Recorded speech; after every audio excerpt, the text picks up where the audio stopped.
Keberuntungan masih ada di pihak Imade Baskara, 45 tahun. Pria asal Banjar Siladan, Desa Siangan, Kecamatan Gianyar, itu nyaris tenggelam di Pantai Kramas, Kecamatan Belah Batu, Gianyar, Selasa 16 Maret. Beruntung nyawanya berhasil diselamatkan. Informasi di lapangan menyebutkan, korban datang ke Pantai Kramas bersama kerabatnya untuk melukat. Selanjutnya sekitar pukul 17.30 WITA, korban mulai masuk ke pantai dengan mengenakan celana pendek warna putih. Namun tiba-tiba ombak besar menerjang dan menyeret tubuhnya ke dalam. Atas peristiwa tersebut, warga sekitar dan petugas balawista di Pantai Kramas langsung berupaya menyelamatkan korban ke tengah pantai.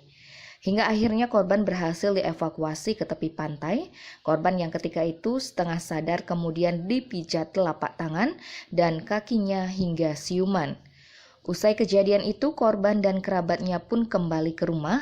Kepala Bidang Kedaruratan Badan Penanggulangan Bencana Daerah Gianyar, I Gusti Ngurah Dibye Presasta, yang dikonfirmasi membenarkan perihal peristiwa tersebut. Dirinya mengatakan jika korban berhasil diselamatkan oleh petugas balawista setempat, yang menyelamatkan atas nama Madi Braco dan anggota balawista. Tim Liputan Bali Express melaporkan.